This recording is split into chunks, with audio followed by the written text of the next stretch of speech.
Tema 4. Las otras normas con valor reglamentario. Apartado 1. Introducción. La doctrina jurídica se nutre todavía de categorías y concepciones desarrolladas durante los siglos XVIII y XIX, ley y principio de legalidad. Las categorías generales del derecho administrativo fueron elaboradas a partir de un modelo administrativo, el de las administraciones estatales. Los demás poderes y administraciones y sus productos normativos no han sido objeto de una teorización tan continuada como la de aquellas. Las consecuencias han sido de dos tipos. A menudo las modalidades de administración y poder distintas de las estatales se han tenido que adaptar a conceptos y principios ideados para otro modelo administrativo sin que esa adaptación fuera sencilla y posible. La otra consecuencia es más dramática. Se ha tenido a ignorar lo que no se adecuaba a un modelo determinado. El fenómeno ocurre con la teoría general del reglamento, que es central para el derecho público. La norma local, así como la norma foral, han sido contempladas desde la teoría general del reglamento, desde la dialéctica entre potestad legislativa y potestad reglamentaria, que es inherente a las instituciones políticas más importantes, como el Estado y las comunidades autónomas. Cuando a partir de 1979 se crearon las comunidades autónomas como entidades políticas territoriales, la teoría del reglamento se pudo proyectar con relativa facilidad a los reglamentos adoptados por los órganos de gobierno colegiados de las comunidades autónomas, pues en dicho ámbito se reproduce la dialéctica entre la potestad legislativa y la potestad reglamentaria, que es inherente a las instituciones políticas más importantes como el Estado y las comunidades autónomas. Cuando a partir de 1979 se crearon las comunidades autónomas como entidades políticas territoriales, la teoría del reglamento se pudo proyectar con relativa facilidad a los reglamentos adoptados por los órganos de gobierno colegiados de las comunidades autónomas, pues en dicho ámbito se reproduce la dialéctica entre la potestad legislativa y la reglamentaria. De acuerdo con el artículo 97 de la Constitución española, la potestad reglamentaria corresponde al Gobierno. No obstante, al mismo tiempo se contemplaba que las comunidades autónomas contaran con administraciones autónomas que aprobaran sus propias normas reglamentarias. Pues bien, los estatutos de autonomía atribuyen la potestad reglamentaria a los órganos de gobierno autonómicos en el ámbito de las competencias estatutarias. No obstante, el binomio Parlamento-Gobierno no agota los poderes normativos reconocidos en el ordenamiento jurídico, tampoco en el autonómico.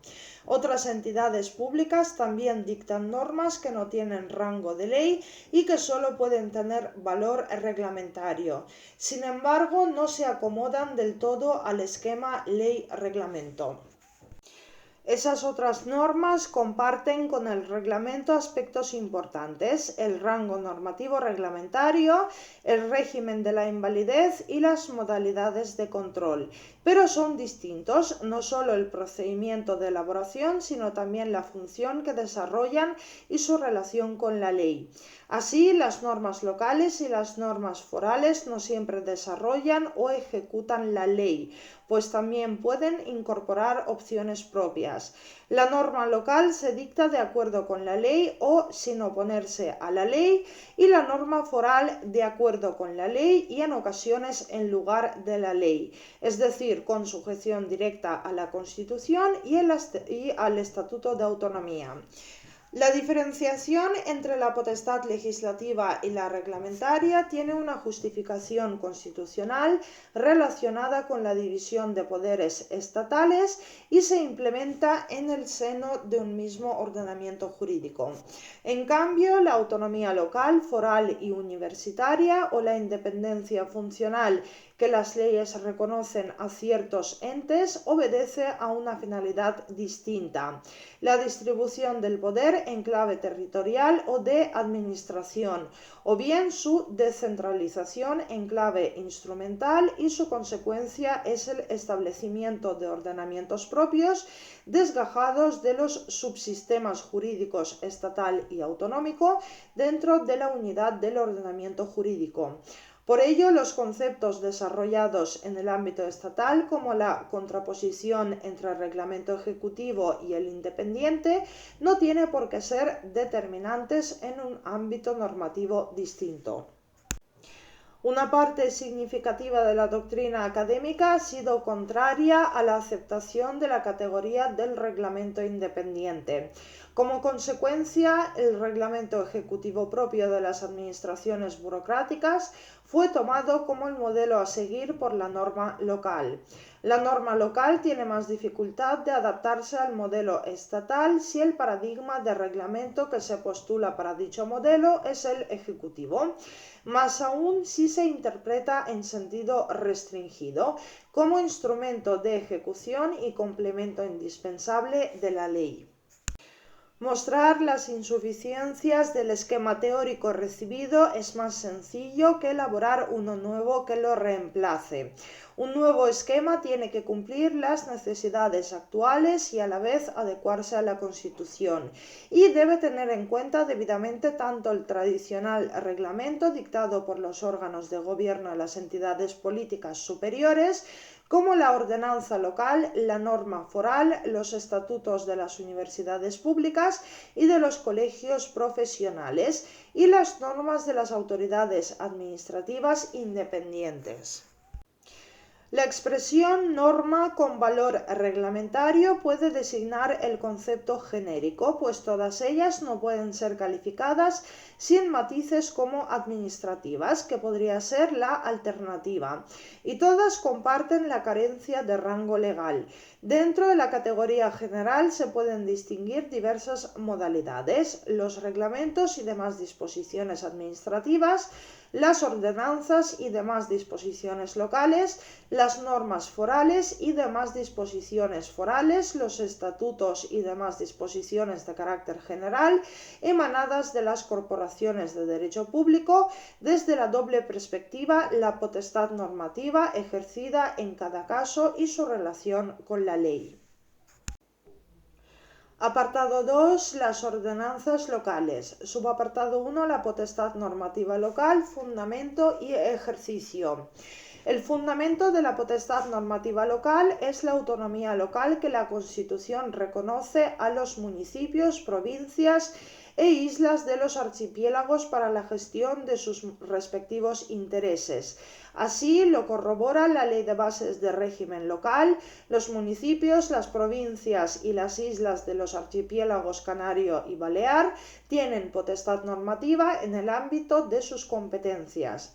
Las restantes entidades locales también pueden tener potestad normativa de acuerdo con lo que establezcan los respectivos estatutos de autonomía, porque su autonomía no está constitucionalmente garantizada, sino que es creación del legislador autonómico. Las mancomunidades de municipios, figura creada por el legislador estatal, también pueden tener potestad reglamentaria si ello es preciso para el cumplimiento de su finalidad. El concepto de autonomía se asocia al poder de dictar normas, y ese es también el criterio que asume la Constitución y que el Tribunal Constitucional ha reiterado. Las entidades que gozan de autonomía reconocida por la Constitución cuentan con potestad normativa, pudiendo configurar un ordenamiento particular. La cuestión no es si tienen o no potestad normativa, sino sobre qué materias se proyecta y su alcance. La autonomía local está garantizada por la Constitución, pero esta no la define. Corresponde al legislador estatal y autonómico establecer el contenido de la autonomía local, respetando la garantía institucionalizada. La autonomía implica que debe existir un ámbito de gobierno y gestión en el cual se adoptan decisiones propias. La potestad normativa local le corresponde al Pleno municipal o al Pleno de la Diputación provincial. Dependiendo del objeto de regulación, las normas adoptadas por el Pleno reciben distintas denominaciones: reglamentos orgánicos, ordenanzas, planes e instrumentos de ordenación urbanística y presupuestos. El procedimiento de elaboración de las ordenanzas locales tiene tres trámites principales. 1. Aprobación inicial por el Pleno. 2. Información pública y audiencia a los interesados por el plazo mínimo de 30 días para la presentación de reclamaciones y sugerencias. Y 3. Resolución de todas las reclamaciones y sugerencias presentadas dentro del plazo y aprobación definitiva por el Pleno. Las reclamaciones y sugerencias aceptadas se incorporan al texto definitivo. Si no hay reclamaciones o sugerencias, se entenderá definitivamente adoptado el acuerdo, hasta entonces provisional. Las ordenanzas locales y el articulado de los planes de urbanismo, así como los acuerdos correspondientes a estos, cuya aprobación definitiva sea competencia de los entes locales, se publican íntegramente en el Boletín Oficial de la provincia y deben ser comunicadas a la Administración General del Estado o a la de la comunidad autónoma.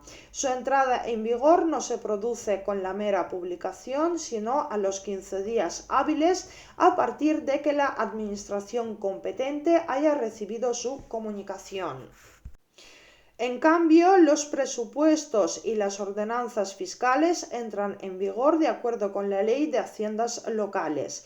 Entran en vigor de forma inmediata una vez publicados íntegramente, sin esperar a que transcurra el plazo de 15 días. Los ayuntamientos deberán tener a disposición de los ciudadanos que lo soliciten copias completas del planeamiento vigente en su ámbito territorial. Subapartado 2. La relación con la ley.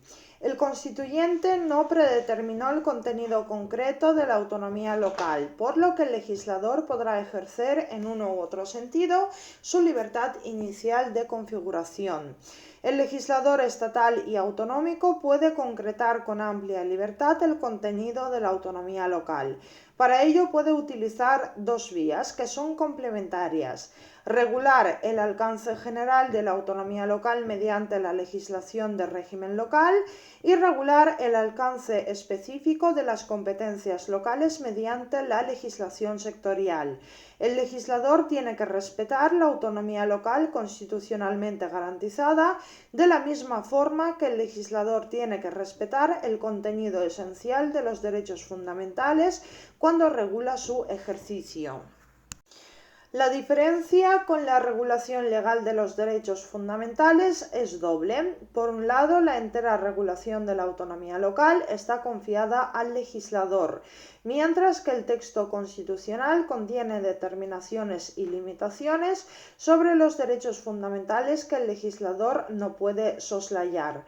Desde esta perspectiva, la diferencia sería meramente de grado, de mayor o menor apertura de las opciones legítimas del legislador democrático.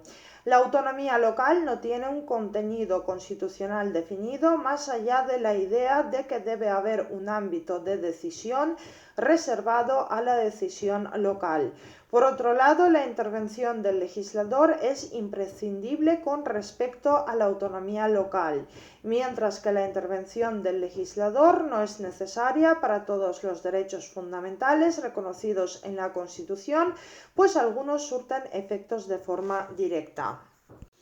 En cualquier caso, la consecuencia es la misma. Una ley que vulnerase la autonomía local sería inconstitucional y podría ser declarada nula por el Tribunal Constitucional, ya sea en procedimientos declarativos de inconstitucionalidad o en el específico conflicto en defensa de autonomía local.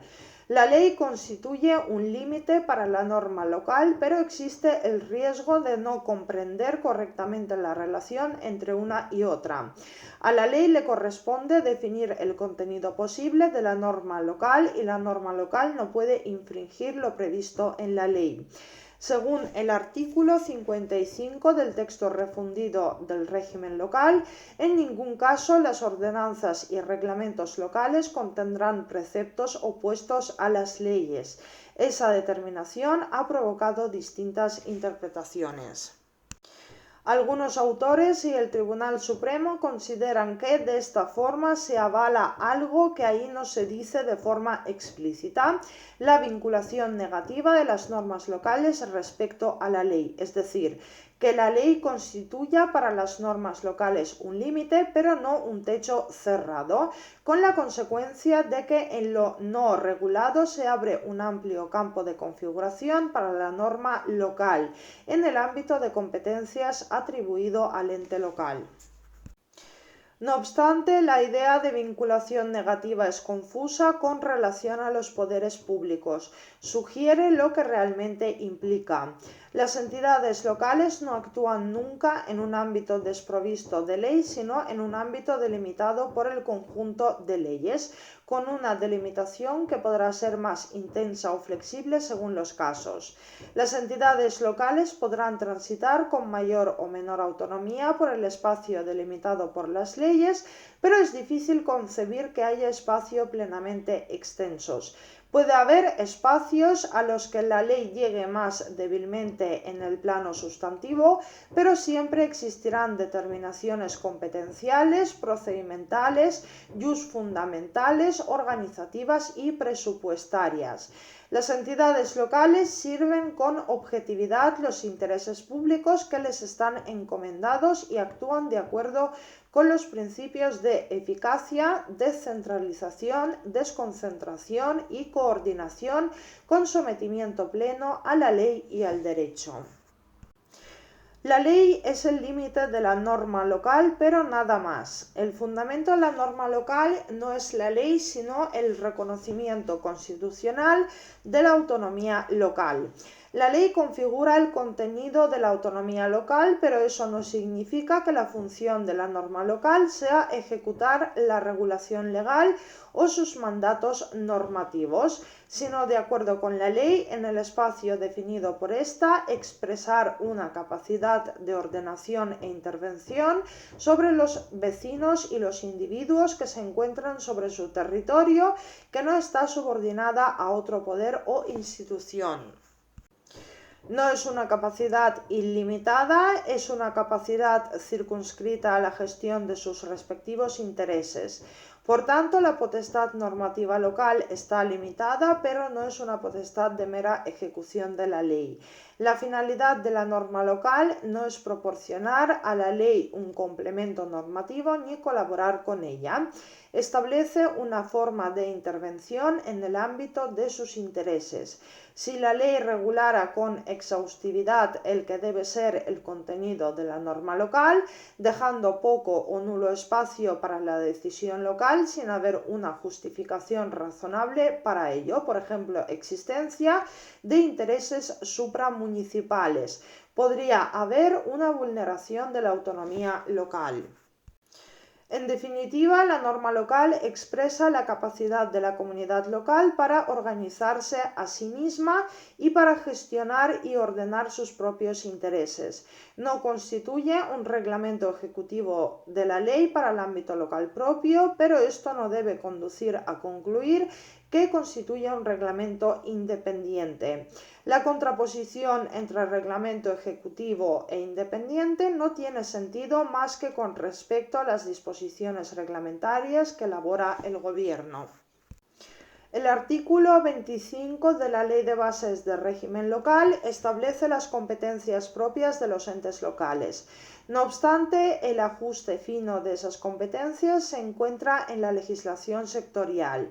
Así lo indica el propio precepto. El municipio ejercerá en todo caso como competencias propias, en los términos de la legislación del Estado y de las comunidades autónomas, las competencias municipales en las materias enunciadas en este artículo se determinarán por la ley. Y lo confirma el artículo 2, estableciendo que para la efectividad de la autonomía garantizada constitucionalmente a las entidades locales, la legislación del Estado y la de las comunidades autónomas reguladora de los distintos sectores de acción pública según la distribución constitucional de competencias deberá asegurar a los municipios, las provincias y las islas su derecho a intervenir en cuantos asuntos afecten directamente al círculo de sus intereses. Ahora bien, el hecho de que no haya una legislación sectorial en una materia de competencia municipal propia no le impide al ente local ejercer su potestad normativa. Si con posterioridad el legislador sectorial precisa el ámbito competencial local, la norma local deberá adaptarse a esa regulación. Una parte de la doctrina académica reclama una autorización legal para limitar la libertad de los ciudadanos, imponiéndoles cualquier tipo de obligación o carga. En consecuencia, no solamente existiría la reserva de ley para regular el ejercicio de los derechos fundamentales del artículo 53 de la Constitución, sino también la exigencia de una autorización legal para restringir la libertad personal de los ciudadanos, que derivaría del principio general de libertad reconocido en el artículo 10 de la Constitución. Esa segunda exigencia se aplicaría también a las ordenanzas locales. La finalidad de esa exigencia de autorización legal es garantizar todas aquellas manifestaciones de libertad personal que no están amparadas o cubiertas por el ámbito de protección típico de los derechos fundamentales, como pasear por el monte o la playa, hacer deporte o tomar el sol. La exigencia no tiene un fundamento explícito en la Constitución, sino que se extrae de su significado sistemático o contexto ideológico. El legislador ha previsto que las ordenanzas son un instrumento idóneo en manos de los entes locales para intervenir en la actividad de los ciudadanos, como lo son también los bandos, el sometimiento a la licencia previa y otros actos de control preventivo, el sometimiento a control posterior o las órdenes individuales constitutivas de mandato para la ejecución o prohibición de un acto. Pero eso solo implica la idoneidad de la ordenanza, la autorización, etc., como formas jurídicas de intervención en el ámbito local. No ampara cualquier restricción de la libertad personal que no esté previamente autorizada por la ley. El artículo 84 de la Ley de Bases del Régimen Local establece que la actividad de intervención de las entidades locales se ajustará en todo caso a los principios de igualdad de trato, necesidad y proporcionalidad con el objetivo que se persigue. Se puede deducir que las normas locales necesitan una autorización legal para limitar la libertad de los individuos. A partir de 1992 se inició en España una interesante discusión la reserva de ley han solido ignorar las peculiaridades de las normas locales. Los argumentos eran de análisis predominante es la de la relación entre ley y cuestión era si en las materias problema del desajuste de ley la local no se produce en todas las materias sujetas a reserva de ley, pues no en todas ellas o si por el contrario debía ocupar una posición sino en dos concretas materias, las potestades sancionadora y tributaria. En estas dos materias, la interpretación más o menos rigurosa o estricta de la reserva de ley tiene importantes consecuencias sobre el régimen de la autonomía local. A partir de 1992 se inició en España una interesante discusión sobre el papel de la norma local en el ámbito de la potestad sancionadora. Los argumentos eran trasladables a la regulación de los ingresos locales. La cuestión era si en las materias sujetas a reserva de ley la norma local se colocaba con respecto a la ley en la misma posición que el reglamento ejecutivo o si por el contrario debía ocupar una posición distinta. La posición tradicional defendida por la mayoría de la doctrina ha sido la de interpretar la reserva de ley con la misma extensión para las ordenanzas locales que para las demás normas de rango reglamentario. La Constitución no autorizaría una relación distinta de la ordenanza local con la reserva de ley. La autonomía local no supondría modificación alguna en el entendimiento de la reserva de ley. La ordenanza local solo podría llevar a cabo lo mismo que se le permite hacer al reglamento ejecutivo, que es desarrollar y completar una regulación legal preexistente. Sin una regulación previa no sería posible tipificar infracciones ni establecer sanciones, ni mediante reglamento ni mediante ordenanza local. Más aún, la ordenanza local no podría regular infracciones no contempladas en la ley. La ordenanza local no puede atribuir por sí misma potestad sancionadora al ente local. Los entes locales podrían dictar normas de acuerdo con su potestad normativa, pero si ninguna ley ha establecido el catálogo de infracciones y el régimen sancionador, esos entes locales no podrían tipificar como infracciones las conductas que infringieran las normas locales, ni podrían imponer sanciones por su comisión. Sería una regulación local incompleta e ineficaz. Se han utilizado varios argumentos para fundamentar la tesis de la modulación. Los más sólidos son los argumentos institucional y representativo. El argumento representativo o democrático atiende al carácter del autor de la norma local. La norma local está adoptada por un órgano, el pleno de la entidad local, que posee legitimidad democrática, la cual es superior a la del reglamento dictado por un órgano ejecutivo. Podría argumentarse que si los representantes directos de la comunidad local autorizan mediante una norma local a intervenir en la propiedad y la libertad de los vecinos, se cumple el significado de la reserva de ley. El Tribunal Constitucional ha avalado el valor del argumento. El principio democrático es fundamento de la autonomía local y los municipios y provincias son corporaciones o administraciones con carácter representativo dotadas de autogobierno. No obstante, no le atribuye consecuencias tan drásticas como desplazar la reserva de ley. El carácter representativo del autor de la norma local constituye un plus respecto al reglamento, pero ello no la equipara al carácter democrático de la ley. La reserva de ley tenía la finalidad de vincular la intervención sobre los derechos de los ciudadanos con la previa autorización parlamentaria, por cuanto la ley parlamentaria era y sigue siendo la garantía de la libertad de todos. Pero convertir la norma local en instrumento normativo enteramente equivalente a la ley erosionaría el concepto de ley. La medida de libertad no sería uniforme, pues variaría de un ente local a otro. La autonomía local está garantizada constitucionalmente. A los entes locales se les ha reconocido un espacio de gestión y gobierno de sus respectivos intereses, si bien al legislador se le atribuye la tarea de definirlo. Es un espacio delimitado, pero dentro de ese espacio, de alcance mayor o menor según las opciones que plasme el legislador democrático en cada momento histórico, la norma local expresa una capacidad específica de ordenación e intervención social, que no está subordinada a la de otras entidades y poderes. La norma local no es un instrumento auxiliar de la ley ni su desarrollo o complemento necesario, sino un instrumento de ordenación que se adecúa a las necesidades y circunstancias del ámbito de gestión y decisión local. Si la reserva de ley constituye un mandato constitucional, también lo es la autonomía local. Para respetar ambas al mismo tiempo, debe entenderse que la autonomía local exige una modulación del alcance ordinario de la reserva de ley. En sus 3 primeras décadas, la jurisprudencia constitucional aplicó una noción uniforme de reserva de ley.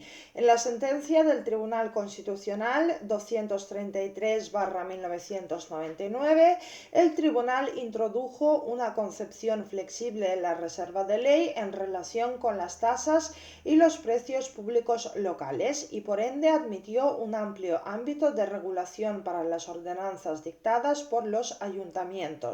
Señaló que el ámbito de colaboración normativa de los municipios en relación con los tributos locales era mayor que el que podría relegarse a la normativa reglamentaria estatal. La sentencia del Tribunal Constitucional 132/2001 confirmó esta doctrina y la extendió al ámbito de la potestad sancionadora local, no sin recalcar que la reserva de ley en materia sancionadora es más estricta que la existente en materia tributaria. La exigencia de ley para la tipificación de infracciones y sanciones ha de ser flexible en materias donde, por estar presente el interés local, existe un amplio campo para la regulación municipal y siempre que la regulación local la apruebe el Pleno del Ayuntamiento. En materia tributaria y sancionadora, la modulación de la reserva de ley en favor de la ordenanza municipal se fundamenta en los argumentos institucional y representativo. No obstante, la jurisprudencia constitucional no llega al punto de suprimir la exigencia de ley en materia sancionadora, pues en esta materia la reserva de ley es más estricta, y ello porque la mera atribución por ley de competencias a los municipios no contiene en sí la autorización para que cada municipio tipifique por completo y según su propio criterio las infracciones y sanciones administrativas en aquellas materias atribuidas a su competencia. No hay correspondencia entre la facultad de regulación de un ámbito material de interés local y el poder para establecer cuándo y cómo el incumplimiento de una obligación impuesta por ordenanza municipal puede o debe ser castigada. La flexibilidad alcanza al punto de no ser exigible una definición de cada tipo de ilícito y sanción en la ley, pero no permite la inhibición del legislador. Por lo que se refiere a la tipificación de infracciones, la ley debe fijar los criterios mínimos de antijuricidad conforme a los cuales cada ayuntamiento puede establecer tipos de infracciones. La reserva de ley es menos estricta que en otros ámbitos sancionadores, pues no tiene que definir los tipos, ni siquiera tipos genéricos de infracciones, sino solo establecer criterios que orienten y condicionen la valoración de cada municipio a la hora de establecer los tipos de infracción. Por lo que se refiere a sanciones, la ley reguladora de cada materia debe establecer al menos las clases de sanciones que pueden establecer las ordenanzas municipales. Tampoco se exige aquí que la ley establezca una clase específica de sanción para cada grupo de ilícitos, sino una relación de las posibles sanciones que cada ordenanza municipal puede predeterminar en función de la gravedad de los ilícitos administrativos que ella misma tipifica. En suma, la exigencia de ley ha de ser flexible en materias donde, por estar presente el interés local, existe un amplio campo para la regulación municipal y siempre que la regulación local la apruebe el Pleno del Ayuntamiento. Esta doctrina se aplica en particular con relación a los tributos locales con un elemento sinalagmático y a la materia sancionadora. En esas materias, el ámbito de regulación de las ordenanzas dictadas por los ayuntamientos es mayor que el que se reconoce al reglamento ordinario. Como consecuencia de la sentencia del Tribunal Constitucional 132/2001, el legislador incorporó en 2003 un nuevo título 11 a la Ley de Bases de Régimen Local sobre la tipificación de infracciones y sanciones por los entes locales en determinadas materias. Con dichas disposiciones se faculta a los entes locales, en defecto de la normativa sectorial, para establecer los tipos de las infracciones e imponer sanciones por el incumplimiento de deberes, prohibiciones o limitaciones contenidos en las ordenanzas, en una serie de materias que no suelen estar cubiertas o solo fragmentariamente por la legislación sectorial. Las relaciones de convivencia de interés local y el uso de sus servicios, equipamientos, infraestructuras, instalaciones y espacios públicos.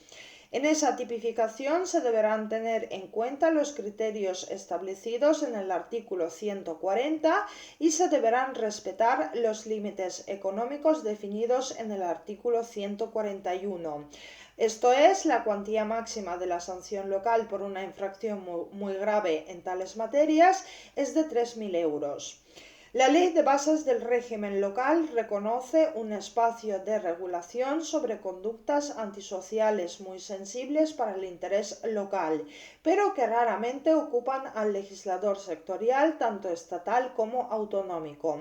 Por ejemplo, la perturbación de la convivencia que afecte a la tranquilidad o al ejercicio de derechos legítimos de otras personas. Apartado 3. Las normas forales. La singularidad de los ordenamientos forales se manifiesta en las normas forales, que a su vez trae causa de la autonomía de que gozan los órganos que las aprueban. La especial naturaleza de las normas forales ha conducido a un régimen especial de control para algunas de ellas. Los territorios históricos de Álava, Vizcaya y Guipúzcoa no constituyen entidades locales ordinarias. Es decir, no son meras entidades locales de ámbito provincial, aunque su territorio coincide con el de las provincias homónimas de la división territorial estatal. Según la doctrina mayoritaria, tienen una doble naturaleza. Además de entidades locales, son también entidades de carácter político que integran la comunidad autónoma del País Vasco, tal como establece su Estatuto de Autonomía. Esa doble naturaleza de los territorios históricos se refleja en la legislación estatal, entre otras en la Ley de Bases de Régimen Local, la Ley Reguladora de la Jurisdicción Contencioso-Administrativa y en la Ley de Régimen Jurídico del Sector Público. Las disposiciones de la Ley de Bases de Régimen Local no se aplican de forma plena en los territorios históricos, sino con las peculiaridades que ahí se recogen. De todas ellas interesan las 4 siguientes. 1. Los territorios históricos organizarán libremente sus propias instituciones y dictarán las normas necesarias para su funcionamiento, sin que les sean de aplicación las contenidas en la Ley de Bases de Régimen Local en materia de organización provincial. 2. Los territorios históricos ejercerán las competencias que les atribuyen el Estatuto de Autonomía y la legislación del País Vasco que se dicte en su desarrollo y aplicación, así como las que la Ley de Bases de Régimen Local asigna con carácter general a las diputaciones provinciales. 3. Los territorios históricos son competentes para el desarrollo normativo y ejecución de la legislación básica del Estado en las materias que les atribuyan el Estatuto de Autonomía y la legislación del País Vasco que se dicte en su desarrollo y aplicación. Y 4. En materia de Hacienda, las relaciones de los territorios históricos son la administración del Estado, se ajustarán a lo dispuesto en la Ley 12/2022, por la que se aprueba el concierto económico de la Comunidad Autónoma del País Vasco. La peculiaridad del doble origen de las competencias de los territorios históricos reclama atención. Sus competencias derivan tanto de su condición de entidades locales y están fijadas en la Ley de Bases del Régimen Local, como de su condición de entidades políticas y están fijadas en el Estatuto de Autonomía del País Vasco y en la Ley Vasca de Territorios Históricos. Esta última ley realiza la distribución competencial entre las instituciones comunes de la Comunidad Autónoma del País Vasco, que es el Parlamento Vasco y Gobierno Vasco, y los territorios históricos. En el artículo 7 de la Ley Vasca de Territorios Históricos se enumeran 13 materias de competencia exclusiva de los territorios históricos, destacando 3 de ellas: la regulación del régimen tributario, las normas electorales de organización, régimen y funcionamiento de sus órganos forales y montes, aprovechamientos, servicios forestales, vías pecuarias y pastos. La distribución competencial se complementa con dos precisiones importantes. De una parte, las competencias que no se hayan atribuido expresamente a los territorios históricos corresponden a las instituciones comunes. De otra parte, en todo caso, la facultad de dictar normas con rango de ley corresponde en exclusiva al Parlamento. Las competencias de los territorios históricos entroncan directamente con la garantía constitucional de la foralidad contenida en la disposición adicional primera de la Constitución, estableciendo que la Constitución ampara y respeta los derechos históricos de los territorios forales. La actualización general de dicho régimen foral se llevará a cabo, en su caso, en el marco de la Constitución y de los estatutos de autonomía. En las materias de competencia exclusiva, los territorios históricos tienen las siguientes potestades: normativa, aplicándose las normas emanadas de sus órganos forales con preferencia a cualesquiera otras; reglamentaria, administrativa, incluida la inspección; y revisora en vía administrativa. Se distingue entre la potestad normativa y la reglamentaria. Las normas que constituyan ejercicio de la primera potestad se aplican con preferencia a cualesquiera otras.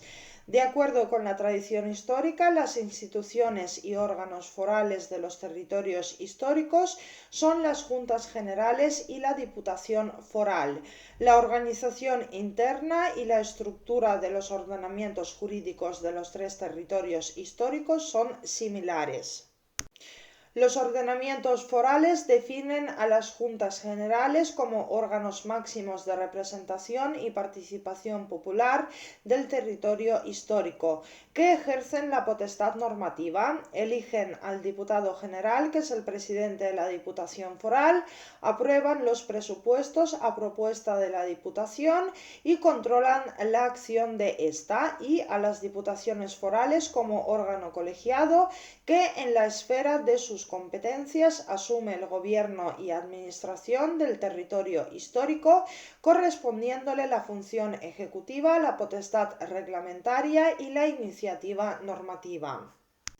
Se instituye un sistema similar al parlamentario, con una división de poderes entre una función normativa atribuida al órgano de representación popular, elegido en elecciones democráticas directas que se celebran el mismo día que las elecciones locales, y una función ejecutiva atribuida a la Diputación Foral.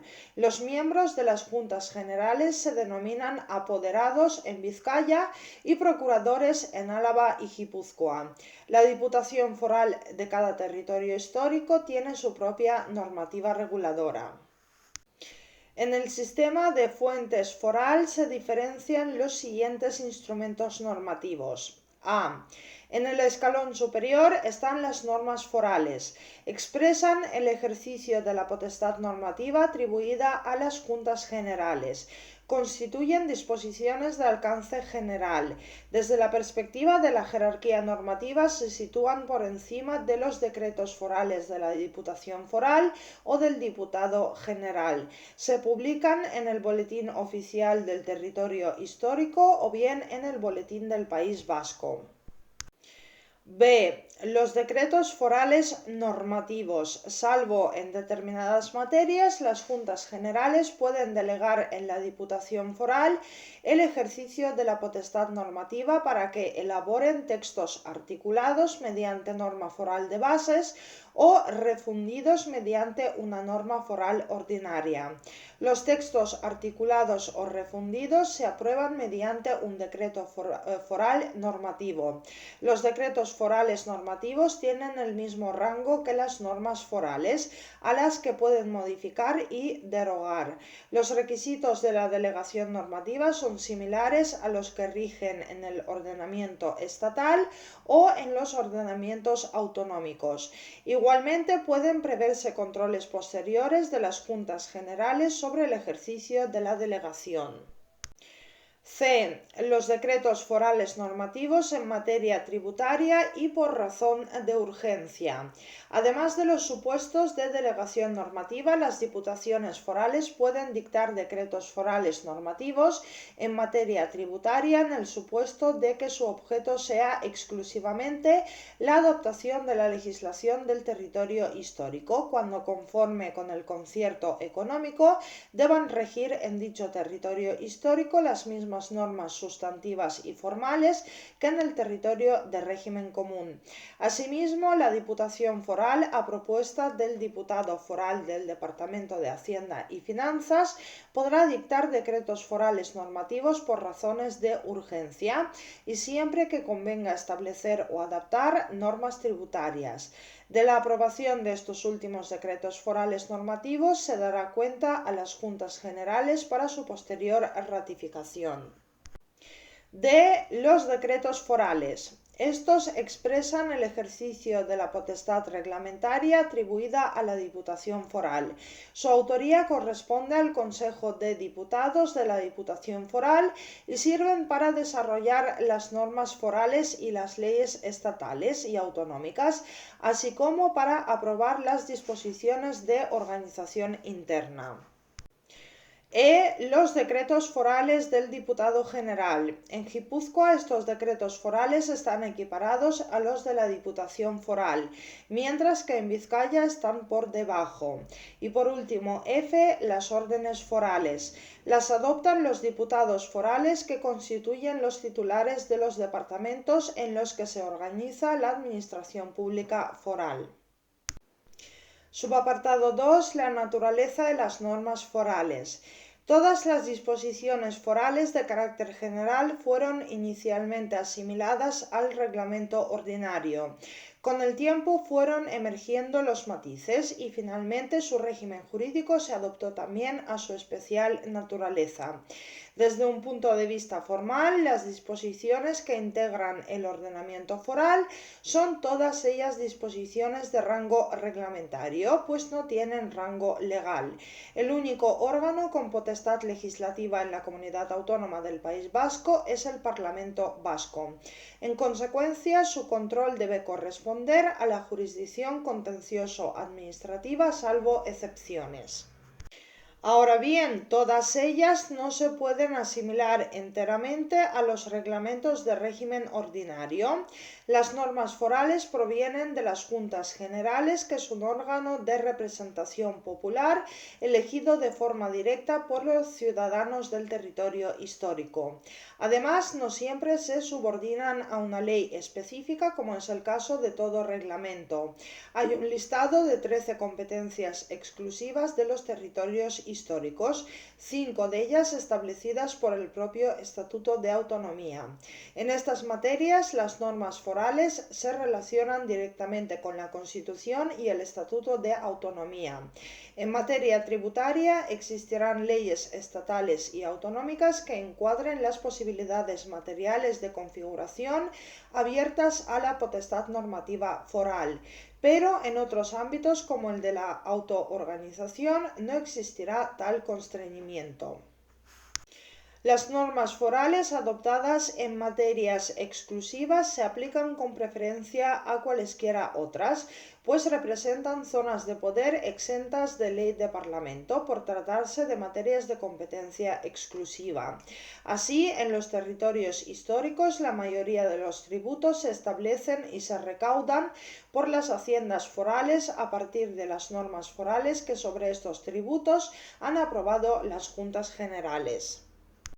Un importante sector doctrinal conceptúa la tipología de normas forales emanadas de las Juntas Generales en materias de competencia exclusiva como reglamentos autónomos.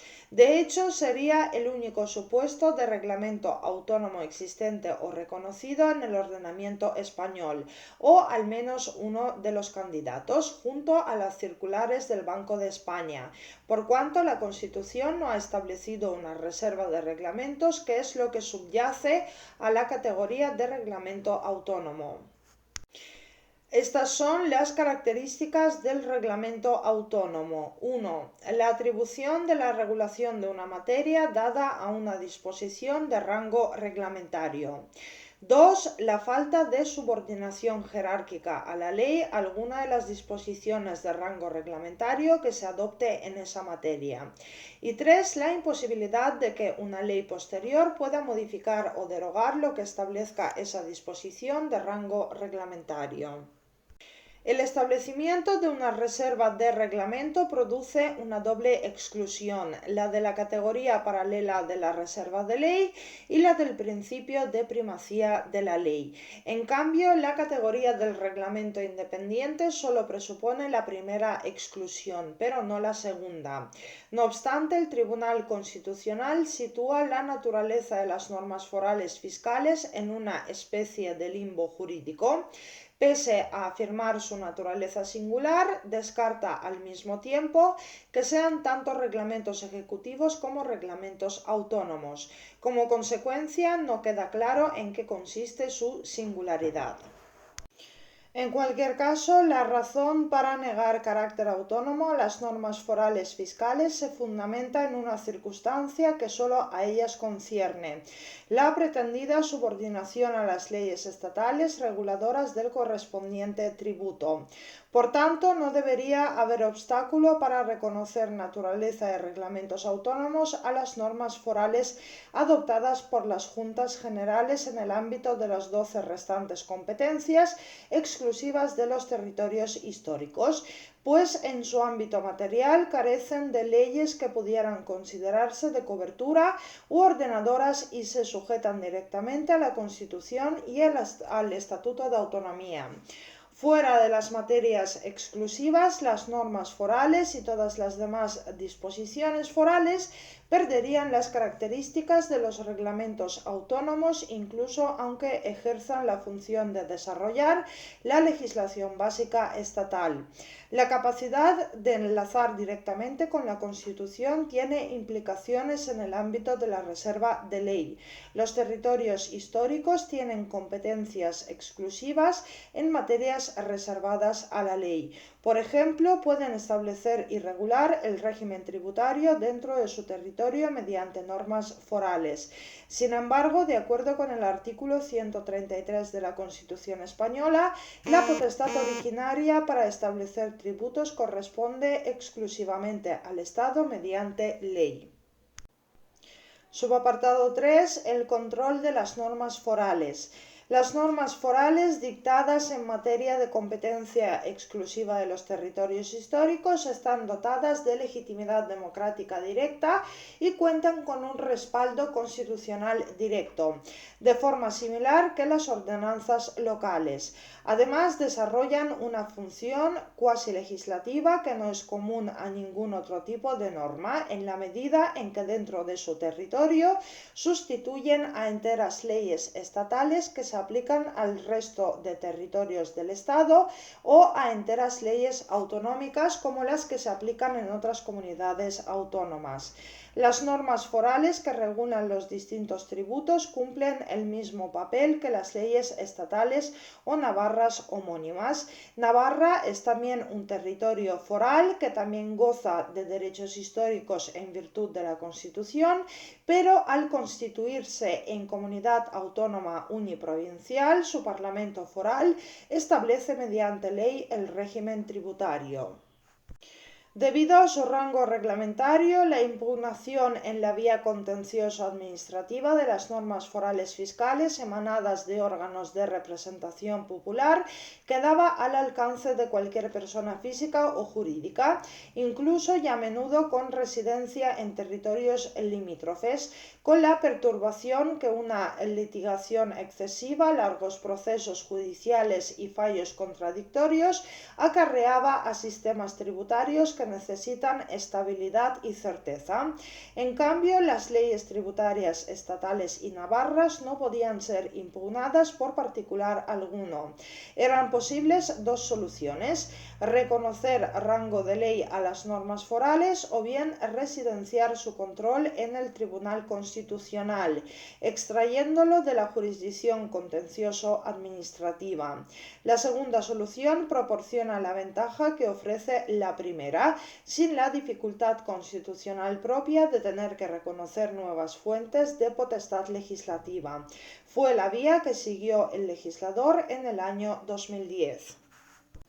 La sujeción de las normas forales al exclusivo control del Tribunal Constitucional requería la reforma de dos leyes orgánicas: la Ley Orgánica del Poder Judicial y la Ley Orgánica del Tribunal Constitucional, que se llevó a cabo por la Ley Orgánica 1/2010. Se reformó también la Ley Reguladora de la Contencioso Administrativa para incluir en su artículo 3 una nueva materia excluida al conocimiento de la jurisdicción contencioso-administrativa, estableciendo que los recursos directos o indirectos que se interponen contra las normas forales fiscales de las Juntas Generales de los territorios históricos de Álava, Guipúzcoa y Vizcaya, que corresponderán en exclusiva al Tribunal Constitucional. Paralelamente, se amplió la competencia del Tribunal Constitucional y se previeron dos procedimientos declarativos de la inconstitucionalidad, configurados con los requisitos de interposición, legitimación, tramitación y sentencia propios del recurso y la cuestión de inconstitucionalidad, conocidos como recurso contra normas forales fiscales y cuestión prejudicial de validez sobre normas forales fiscales. Asimismo, se introdujo un nuevo conflicto en defensa de la autonomía foral frente a las normas del Estado con rango de ley, configurado a imagen del conflicto en defensa de la autonomía local. Las diputaciones forales y las Juntas Generales de los territorios históricos están legitimadas para plantear estos conflictos. La reconducción del control a la jurisdicción constitucional no se realiza con respecto a la totalidad de las normas forales dictadas en el ámbito de las competencias exclusivas de los territorios históricos, sino solo con relación a las normas forales fiscales. Algunos autores criticaron la reforma y, no obstante, en 2016 el Tribunal Constitucional confirmó su constitucionalidad y señaló lo siguiente: puesto que las normas forales fiscales han venido sustituyendo en los territorios históricos a las disposiciones legislativas del Estado en materia tributaria, ningún reparo se le puede oponer en principio al hecho de que el legislador orgánico haya decidido someter a todas las disposiciones normativas en materia tributaria al mismo mecanismo de control jurisdiccional, al servir todas estas formas de normación a la misma finalidad constitucional: la garantía de la imposición de la comunidad sobre sí misma. En definitiva, se trataba de atender la singularidad de una institución que se materializa en un ámbito competencial diferente y más amplio del conferido a las provincias de régimen común. En cuanto a la forma, consideró el Tribunal Constitucional que no se había vulnerado ninguno de los límites que constriñen la labor del legislador democrático, tampoco el derecho a la tutela judicial efectiva o las demás disposiciones constitucionales invocadas por los recurrentes. En la sentencia del Tribunal Constitucional 118/2016, el Tribunal señaló que no se excluye todo control de las normas forales fiscales por los órganos de la jurisdicción contencioso-administrativa. Estos mantendrían el control de legalidad ordinaria y el control de los demás parámetros de validez que concurren en las normas forales y que no forman parte integrante del parámetro de constitucionalidad, como son los tratados y convenios internacionales, las normas de armonización fiscal de la Unión Europea y las leyes del Parlamento Vasco. El Tribunal Constitucional añadió una nueva excepción al control que desarrollaría con relación a las normas forales fiscales. Excluyó de su enjuiciamiento las normas forales generales tributarias, esto es, las que establecen las disposiciones generales aplicables a todos los tributos. El voto particular, suscrito por 4 magistrados, mostró la discrepancia con dicha decisión. Apartado 4. Las normas corporativas y universitarias. Las universidades públicas, los colegios profesionales y las comunidades de regantes constituyen entidades o corporaciones de derecho público conformadas sobre una base personal, profesores, estudiantes y personal de administración y servicio, ejercientes de una misma profesión y regantes respectivamente. Los colegios profesionales y las comunidades de regantes son además corporaciones de derecho público. La pertinencia es obligatoria para los que quieran ejercer la actividad en torno a la cual han sido establecidas. Unas y otras elaboran sus propios estatutos con el fin de regular su funcionamiento interno y algunas facultades relacionadas con el ejercicio de su actividad que conciernen a los intereses generales. Sus normas presentan dos singularidades. Por un lado, como su legitimidad democrática es inferior a las de las demás normas locales o forales e incluso a los reglamentos que aprueben los gobiernos y pese a ello ejercen algunas facultades de interés general, necesitan la aprobación expresa o implícita de la administración que las supervisa. Se trata de un control de legalidad. Por otro lado, la vigencia de esas normas no es territorial, sino personal. Los destinatarios son las personas que pertenecen a la entidad o corporación por reunir el elemento característico e identificativo, ejercer una profesión determinada, dedicarse a la investigación, la enseñanza o el estudio, o bien prestar servicios en la universidad y regar con el agua de una misma toma o concesión. Subapartado 1. Los estatutos de los colegios profesionales.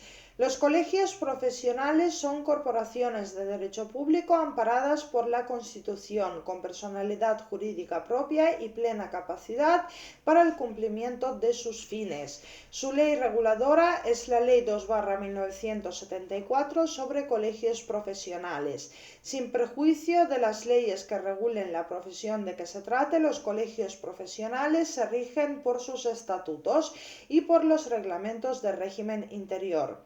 Los consejos generales de los colegios profesionales, que constituyen la organización paraguas de nivel estatal, elaborarán para todos los colegios de una misma profesión y, oídos estos, unos estatutos generales que serán sometidos a la aprobación del Gobierno a través del Ministerio competente. De la misma forma, se elaborarán y aprobarán los estatutos en los colegios de ámbito nacional. En materias propias de los estatutos generales se incluyen las siguientes: adquisición, denegación y pérdida de la condición de colegiado y clases de los mismos, derechos y deberes de los colegiados, órganos de gobierno y normas de constitución y funcionamiento de los mismos, régimen económico y financiero y fijación de cuotas y otras percepciones y formas de control de los gastos e inversiones para asegurar el cumplimiento de los fines colegiales, régimen de distinciones y premios y disciplinario, régimen jurídico de los actos y de su impugnación en el ámbito corporativo, forma de aprobación de las actas y, por último, fines y funciones específicas del colegio. Pese a que la jurisprudencia lo avale, la tipificación independiente de infracciones y sanciones disciplinarias por las organizaciones colegiales plantea problemas constitucionales desde la perspectiva de la reserva de ley en materia sancionadora. Por su parte, los colegios elaborarán sus estatutos particulares para regular su funcionamiento. Los estatutos particulares y sus modificaciones serán necesariamente aprobados por el Consejo General, siempre que estén de acuerdo con la Ley sobre colegios profesionales y con el Estatuto General. De la aplicación de las mencionadas normas se ocupan también los colegios profesionales. Entre las funciones de dichos colegios, dentro de su ámbito territorial, estatal, autonómico, provincial, etc., está la de cumplir y hacer cumplir a los colegiados las leyes generales y especiales y los estatutos profesionales y reglamentos de régimen interior, así como las normas y decisiones adoptadas por los órganos colegiales en materia de su competencia. Subapartado 2. Los estatutos universitarios. Las universidades tienen personalidad jurídica y actúan en régimen de autonomía. Su autonomía, que está constitucionalmente garantizada, comprende, en el caso de las universidades públicas, la potestad de elaborar y aprobar sus estatutos, así como las demás normas de régimen interno. Además de las leyes generales sobre universidades, tanto estatales como autonómicas, las universidades públicas se rigen por la ley de su creación y por sus estatutos, que son elaborados por sus claustros y, previo su control de legalidad, aprobados por la comunidad autónoma, la cual dispone de un plazo de 4 meses para la elaboración del informe de legalidad. Si existieran reparos de legalidad, las universidades deberán subsanarlos de acuerdo con el procedimiento previsto en sus estatutos y someterlos de nuevo a la aprobación de la comunidad autónoma. Una vez aprobados los estatutos, se publicarán en el Diario Oficial de la Comunidad Autónoma, así como en el BOE. En el caso particular de la UNED, única universidad no transferida a las comunidades autónomas, sus estatutos serán aprobados por Real Decreto del Consejo de Ministros y únicamente se publicarán en el BOE.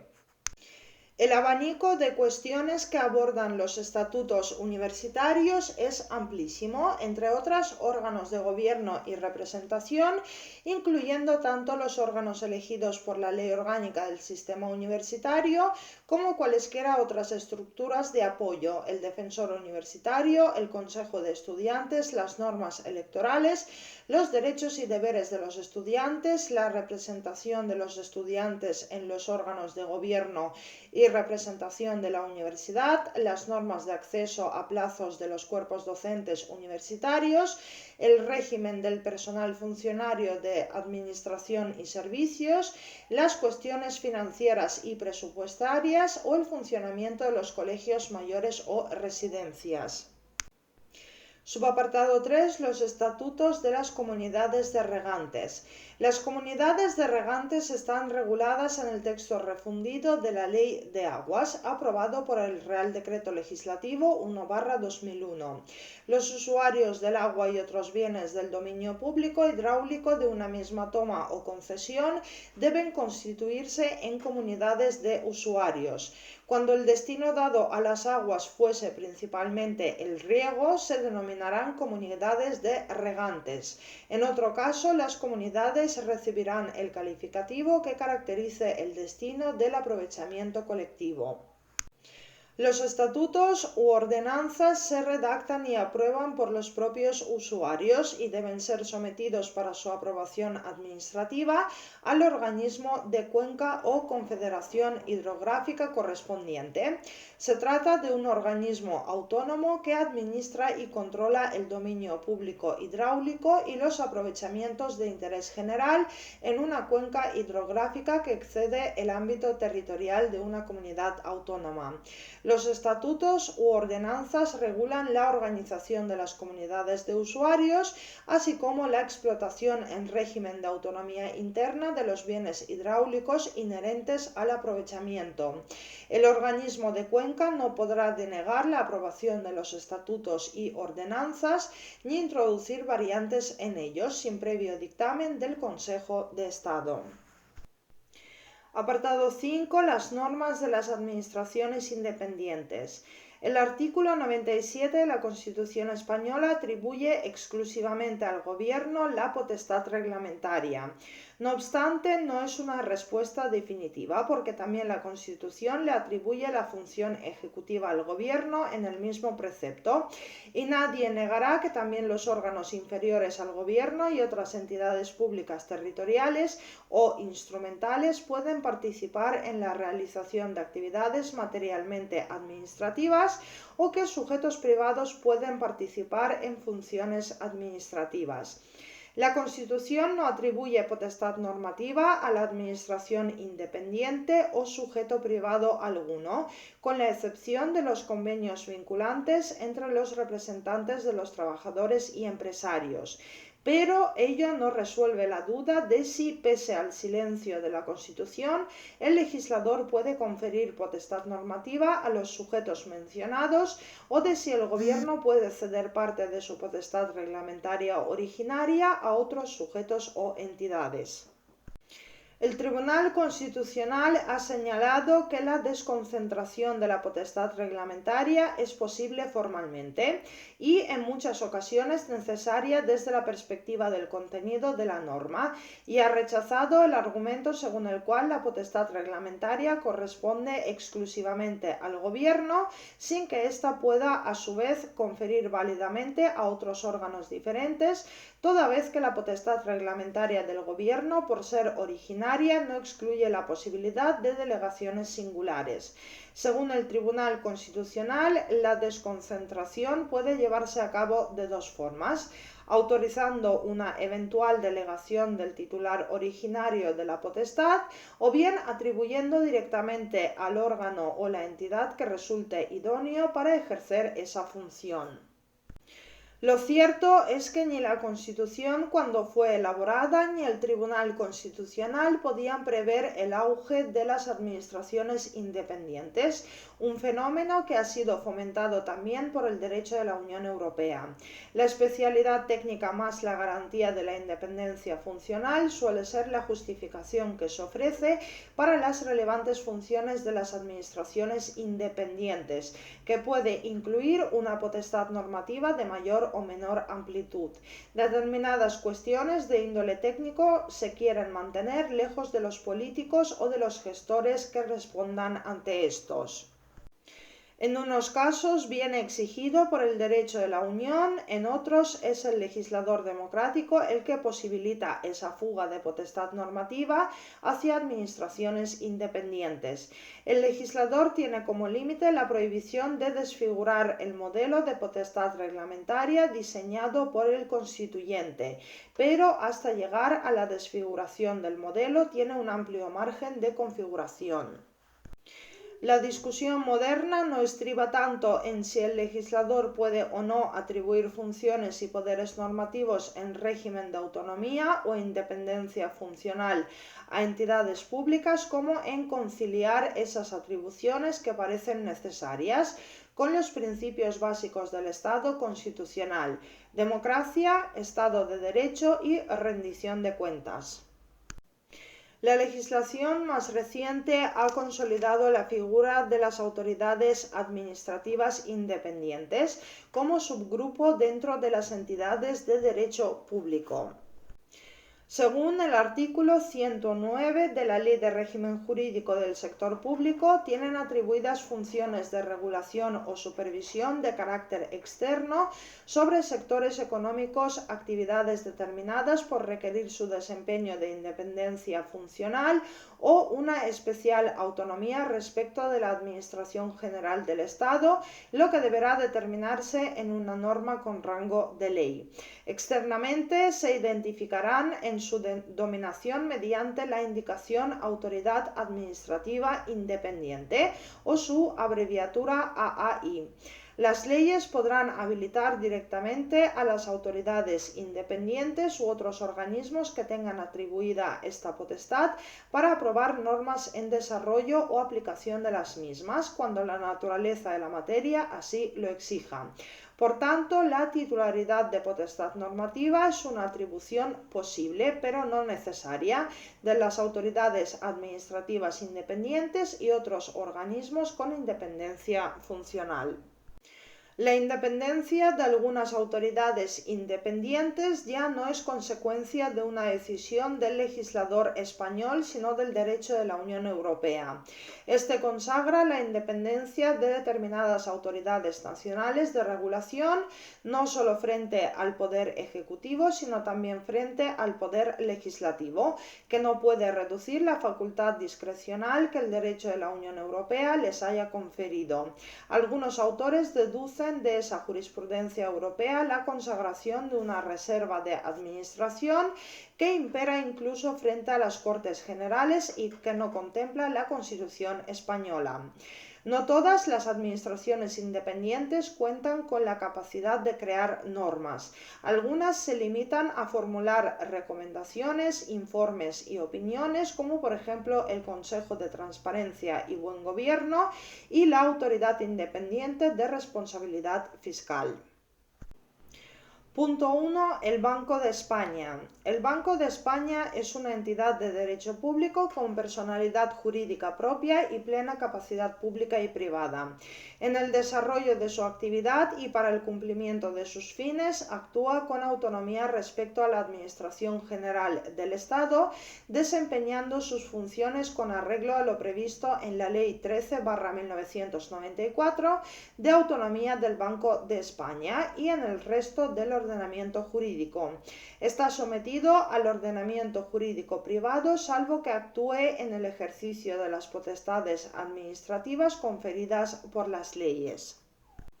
El Banco de España puede dictar las normas precisas para el ejercicio de las funciones que dispone en materia monetaria, que se denominan circulares monetarias. No obstante, en el ejercicio de las funciones que se deriven de su condición de parte integrante del sistema europeo de bancos centrales, el Banco de España se ajustará a las orientaciones e instrucciones emanadas del Banco Central Europeo. En virtud de las disposiciones del Tratado del Funcionamiento de la Unión Europea y de los estatutos del Sistema Europeo de Bancos Centrales. Esta modalidad normativa aparece en desuso. La única circular monetaria vigente se aprobó en el año 1995. Para el adecuado ejercicio del resto de sus competencias, podrá dictar las disposiciones precisas para el desarrollo de aquellas normas que le habiliten expresamente al efecto. Tales disposiciones se denominan circulares. El Banco de España aprueba entre 2 y 9 circulares al año. Unas y otras disposiciones del Banco de España son publicadas en el BOE y entran en vigor conforme al artículo 2 del Código Civil. En su elaboración se deben recabar los informes técnicos y jurídicos que preceptivamente deben emitir los servicios competentes del banco y aquellos otros informes y asesoramientos que éste estime conveniente solicitar. No les resulta de aplicación el procedimiento de elaboración de disposiciones reglamentarias, si bien en el caso de las circulares deberán ser oídos los sectores interesados. Las disposiciones dictadas por el Banco de España pueden ser impugnadas de forma directa ante la Sala de lo Contencioso Administrativo de la Audiencia Nacional. En 1992, el Tribunal Constitucional aceptó la atribución legal de facultades normativas al Banco de España, con fundamento en su especialización técnica. Esa especialización técnica fue apreciada con arreglo a la preconstitucional legislación que entonces regulaba dicha entidad. Por tanto, antes incluso de que se le reconociera formalmente su autonomía por exigencias del derecho de la Unión Europea y se le atribuye la facultad de dictar circulares mediante la Ley 13/1994. En otras palabras, en 1992 el Tribunal Constitucional no contempló las facultades normativas entonces atribuidas al Banco de España desde la perspectiva de una autoridad independiente que todavía no era, sino desde la perspectiva de una autoridad dependiente del Gobierno facultada para desarrollar las disposiciones reglamentarias de este último. Con la entrada en vigor del Tratado de Maastricht de 1994, la autonomía del Banco de España quedó también garantizada por el derecho de la Unión y por tanto sustraída a la decisión del legislador. Además de las circulares, el Banco de España también puede elaborar el soft law en forma de guías técnicas dirigidas a las entidades y grupos supervisados, indicando los criterios, prácticas, metodologías o procedimientos que considera adecuados para el cumplimiento de la normativa de la supervisión.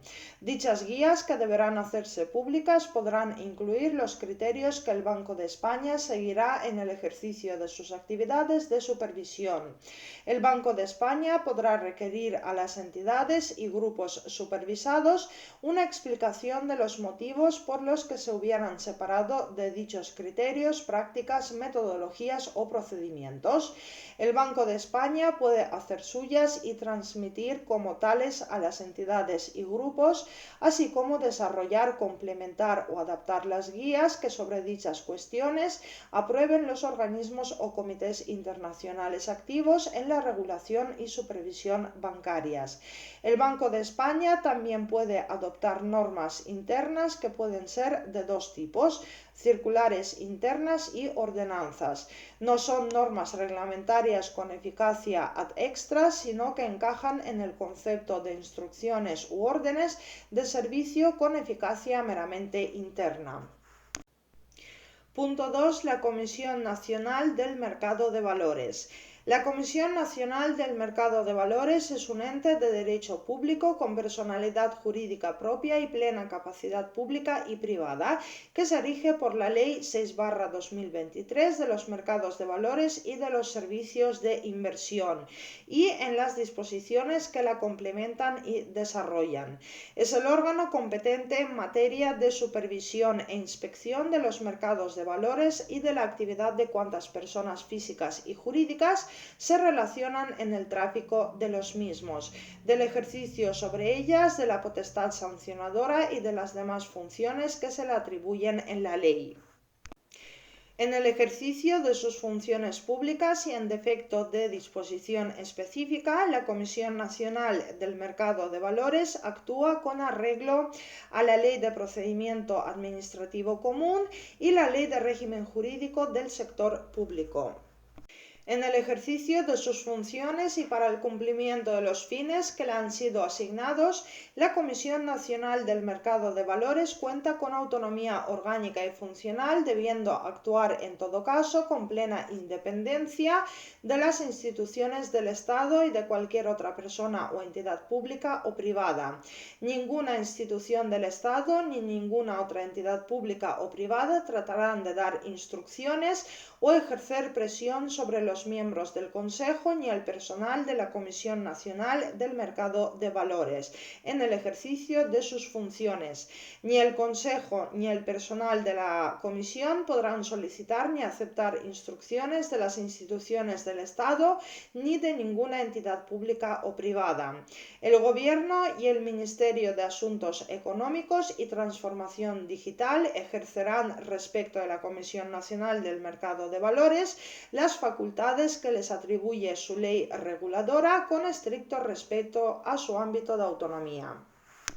Para el adecuado ejercicio de sus competencias, la Comisión Nacional del Mercado de Valores puede dictar cuantas disposiciones exija el desarrollo y ejecución de los preceptos contenidos en la Ley de Mercado de Valores y de los Servicios de Inversión, en los reales decretos aprobados por el Gobierno o en las órdenes de la persona titular del Ministerio de Asuntos Económicos y Transformación Digital, siempre que le habiliten de modo expreso para ello.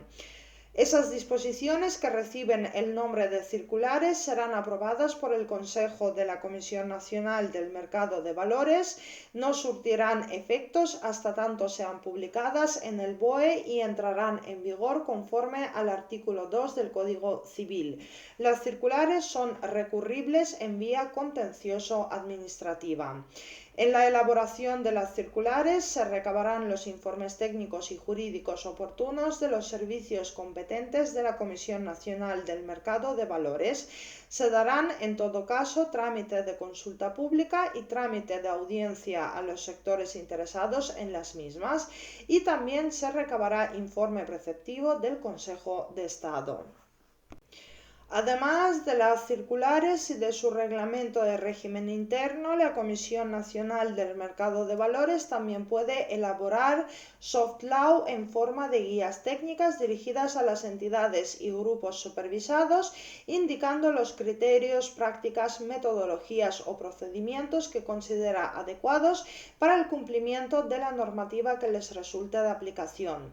Dichas guías, que deben hacerse públicas, podrán incluir los criterios que la Comisión Nacional del Mercado de Valores seguirá en el ejercicio de sus actividades de supervisión. La Comisión Nacional del Mercado de Valores podrá requerir a las entidades y grupos supervisados una explicación de los motivos por los que se hubieran separado de dichos criterios, prácticas, metodologías o procedimientos. Pese a su naturaleza de soft law, la Comisión puede incrementar la eficacia de dichas guías técnicas acudiendo a la técnica regulatoria del comply or explain, cumple o explica lo que no cumples. La Comisión Nacional del Mercado de Valores podrá hacer suyas y transmitir como tales a las entidades y grupos supervisados las guías que sobre dichas cuestiones aprueben los organismos o comités internacionales activos en la regulación y supervisión del mercado de valores, así como desarrollar, complementar o adaptar las guías. Punto 3. Comisión Nacional de los Mercados y la Competencia.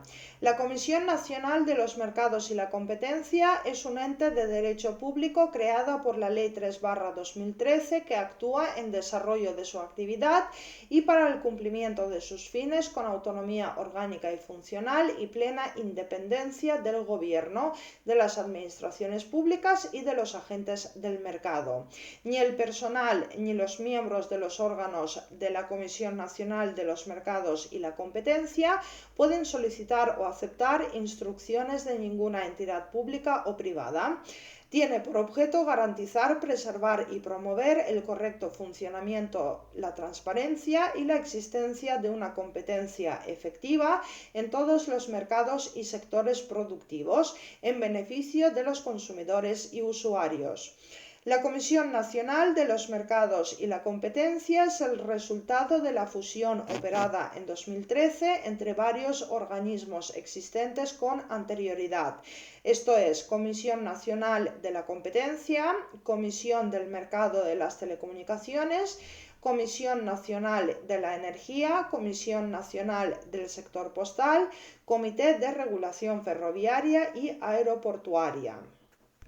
La Comisión Nacional de los Mercados y la Competencia vela por la aplicación uniforme de la normativa sectorial y general de competencia en todo el territorio mediante la coordinación con los órganos competentes de las comunidades autónomas y la cooperación con la Administración General del Estado y con los órganos jurisdiccionales.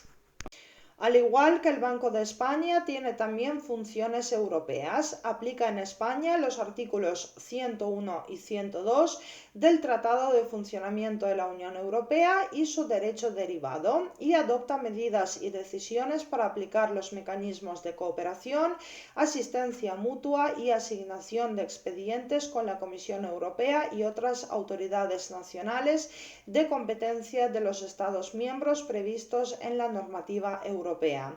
Para ello mantiene una colaboración regular y periódica con las instituciones y organismos de la Unión Europea, en especial con la Comisión Europea, las autoridades competentes y organismos de otros Estados miembros, y con la Agencia de Cooperación de los Reguladores de la Energía y con el Organismo de Reguladores Europeos de las Comunicaciones Electrónicas.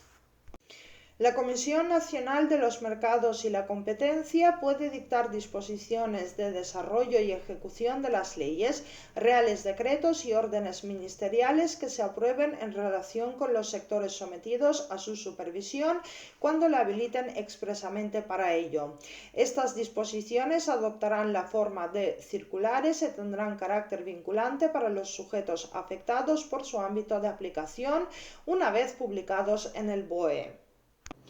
La potestad de dictar circulares corresponde al Consejo de la Comisión Nacional de los Mercados y la Competencia, integrado por 10 miembros, nombrados por el Gobierno mediante Real Decreto a propuesta del Ministro de Economía y Competitividad, entre personas de reconocido prestigio y competencia profesional en el ámbito de actuación de la Comisión Nacional de los Mercados y la Competencia, previa comparecencia de la persona propuesta para el cargo ante la comisión correspondiente del Congreso de los Diputados.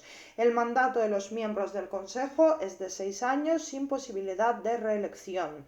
En el procedimiento de elaboración de las circulares se dará audiencia a los titulares de derechos e intereses legítimos que resulten afectados por las mismas directamente o a través de las organizaciones y asociaciones reconocidas por la ley que los agrupen o los representen y cuyos fines guarden relación directa con el objeto de la circular, y se fomentará en general la participación de los ciudadanos. Las circulares pueden tener la naturaleza de reglamentos ejecutivos dictados en ejecución y de desarrollo de la ley, circunstancia que hace preceptiva la intervención del Consejo de Estado. Según doctrina reiterada de ese alto cuerpo consultivo, la potestad normativa de la Comisión Nacional de los Mercados y la Competencia responde al principio de atribución legal. Las circulares no deben confundirse con las circulares informativas, que son requerimientos de información periódica y dirigidos a la generalidad de los sujetos afectados que puede efectuar la Comisión Nacional de los Mercados y la Competencia. Una facultad de la Comisión relevante en el ámbito del derecho administrativo es su legitimación procesal para impugnar cualquier disposición, acto, actuación, inactividad o vía de hecho procedente de cualquier administración pública que sea contraria a la libertad de establecimiento o de circulación en el marco del procedimiento especial para la garantía de la unidad del mercado. Punto 4. Agencia Española de Protección de Datos. La Agencia Española de Protección de Datos se configura como una autoridad administrativa independiente con arreglo a la Ley de Régimen Jurídico del Sector Público, que se relaciona con el Gobierno a través del Ministerio de Justicia. Su creación viene impuesta por el derecho de la Unión Europea.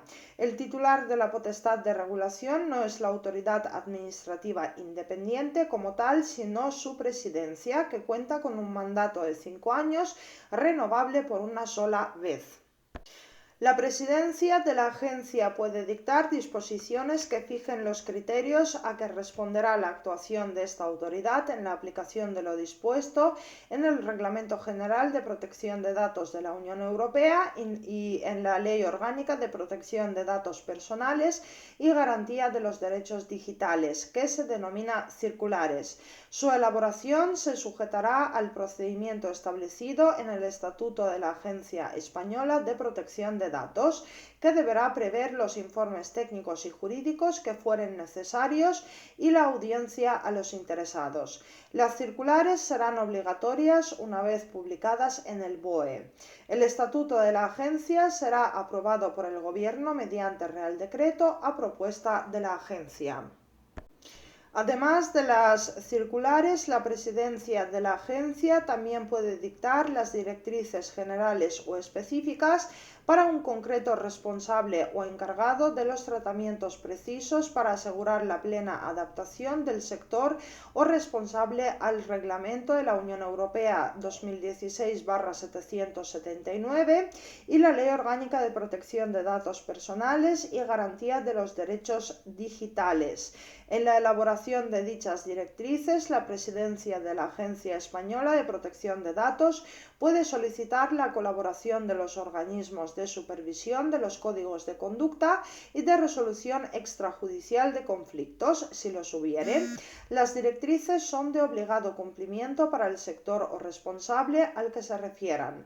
Las autoridades autonómicas de protección de datos en Cataluña y el País Vasco también pueden dictar, en relación con los tratamientos sometidos a su competencia, circulares con el alcance y los efectos establecidos para la Agencia Española de Protección de Datos. Punto 5. Administración electoral.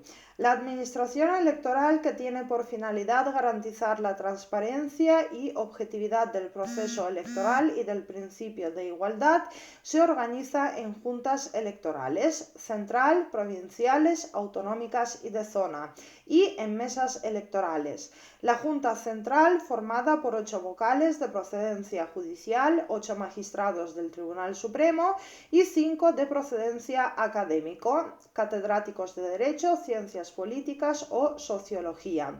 Entre otras funciones, dirige y supervisa la actuación de la Oficina del Censo Electoral. Informa los proyectos de disposiciones que en lo relacionado con el censo electoral se dicten en desarrollo y aplicación de la Ley Orgánica 5/1985 del Régimen Electoral General. Cursa instrucciones de obligado cumplimiento a las juntas electorales provinciales y, en su caso, a las juntas electorales de comunidad autónoma en cualquier materia electoral. Resuelve con carácter vinculante las consultas que le eleven las juntas provinciales y, en su caso, las de comunidad autónoma. Unifica los criterios interpretativos de las juntas electorales en la aplicación de la normativa electoral y aprueba los modelos de actas de constitución de mesas electorales, de escrutinio, de sesión, de escrutinio general y de proclamación de electos. Las juntas electorales provinciales cursan igualmente instrucciones a las de zona. Se puede discutir si las referidas instrucciones y resoluciones vinculantes de consultas constituyen disposiciones jurídicas. Formalmente no lo son, pues carecen del reconocimiento explícito de su naturaleza normativa con el que cuentan. Tampoco lo impone el derecho de la Unión, que en esta materia no contiene determinación alguna. No obstante, las referidas instrucciones y resoluciones vinculantes de consultas se mueven en un terreno próximo al de las disposiciones jurídicas infralegales. Sus efectos no se agotan en un ámbito puramente interno, completan las lagunas o insuficiencias de la legislación aplicable y suelen ser objeto de publicación. Apartado 6. Las normas de origen privado. Subapartado 1. Alcance y naturaleza.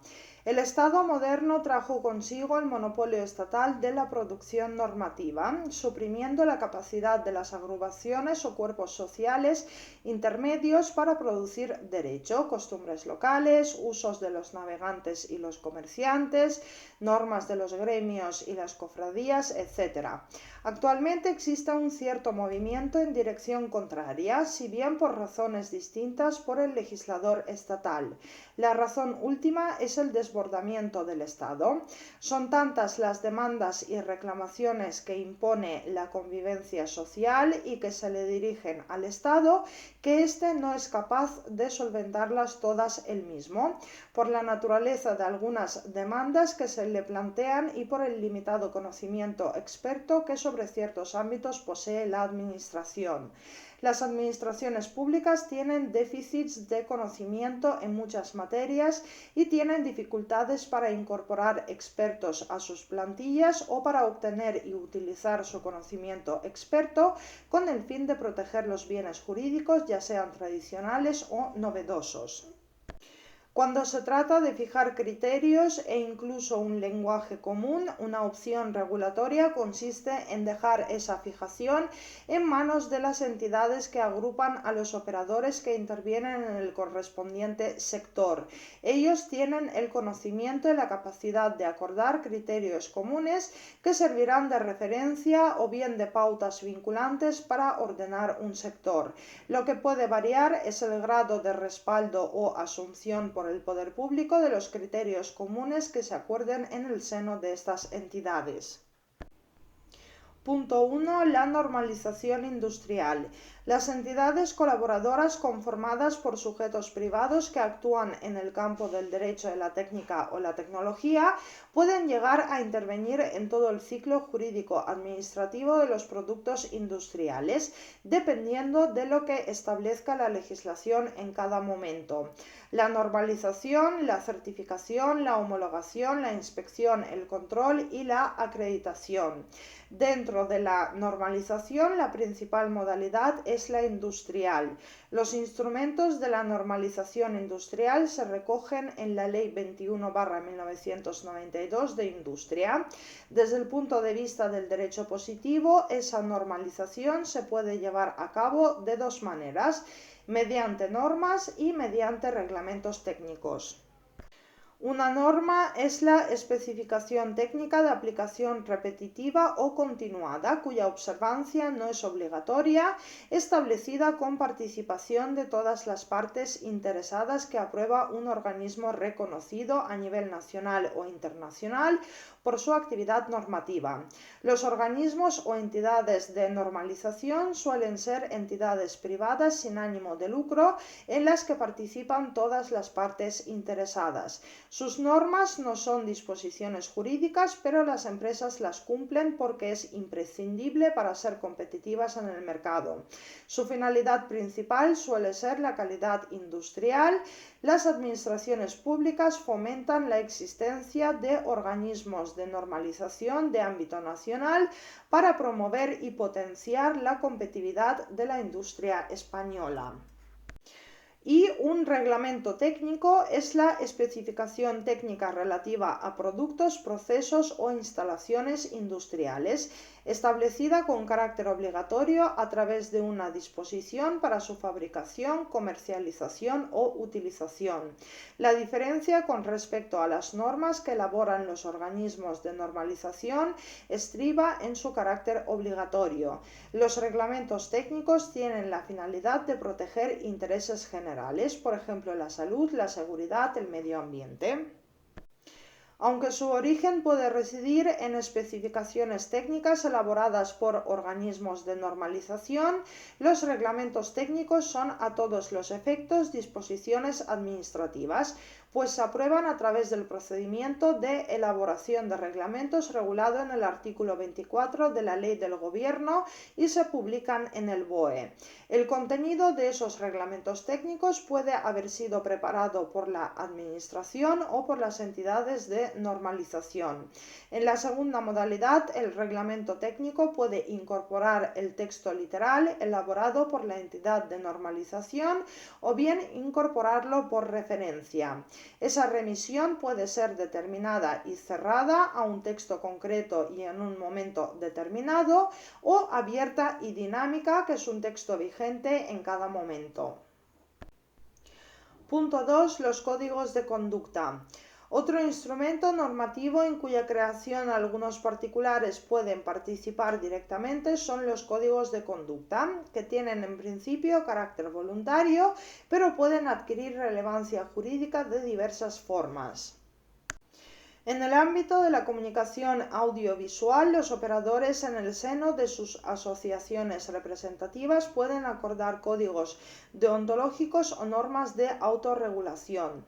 Esos códigos son voluntarios. Ahora bien, si el solicitante de una licencia para prestar servicios de comunicación audiovisual asume de modo voluntario algunas obligaciones en virtud de códigos deontológicos y normas de autorregulación, la licencia que se adopte hará referencia a esas obligaciones. Como consecuencia, esas obligaciones se convierten en parte del condicionado de la licencia otorgada. En el ámbito de la protección de datos, los códigos de conducta pueden ser promovidos tanto por las entidades públicas competentes como por los particulares. Por un lado, los Estados miembros, las autoridades nacionales de control, el Comité Europeo de Protección de Datos y la Comisión Europea promoverán la elaboración de códigos de conducta destinados a contribuir a la correcta aplicación del Reglamento General de Protección de Datos de la Unión Europea, teniendo en cuenta las características específicas de los distintos sectores de tratamiento y las necesidades específicas de las microempresas y las pequeñas y medianas empresas. Por otro lado, las asociaciones y otros organismos representativos de categorías de responsables o encargados del tratamiento podrán elaborar códigos de conducta o modificar o ampliar dichos códigos con objeto de especificar la aplicación del Reglamento General de Protección de Datos. Si son conformes con el Reglamento General de Protección de Datos y ofrecen garantías adecuadas, esos proyectos de código o de modificación o ampliación pueden ser autorizados por la Autoridad Nacional de Control, o bien, si guardan relación con actividades de tratamientos en varios Estados miembros, por la Comisión con la intervención previa del Comité Europeo de Protección de Datos. La Comisión podrá, mediante actos de ejecución, decidir que el código de conducta o la modificación o ampliación aprobados y presentados con arreglo al procedimiento establecido tengan validez general dentro de la Unión. Subapartado 2. Remisión a la Comisión Europea. La elaboración de normas y reglamentos técnicos no es una actividad desvinculada del derecho de la Unión Europea.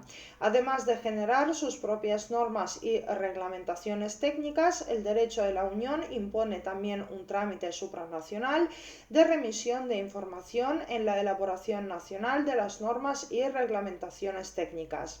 De acuerdo con el Real Decreto 1337/1999, por el que se regula la remisión de información en materia de normas y reglamentaciones técnicas y reglamentos relativos a los servicios de la sociedad de la información y que transpone dicha directiva europea, tanto los organismos españoles de normalización como las administraciones públicas españolas están obligados a remitir información a este respecto.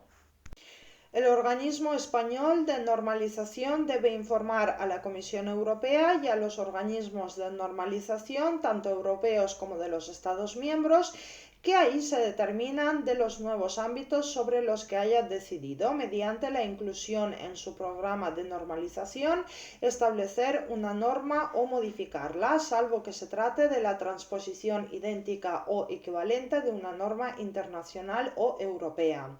Las administraciones públicas, a través de la Comisión Interministerial para Asuntos de la Unión Europea, notificarán a la Comisión Europea todo proyecto de reglamento técnico y de reglamento relativo a los servicios, indicando las razones por las cuales es necesaria su adopción, a menos que se deduzcan del propio proyecto.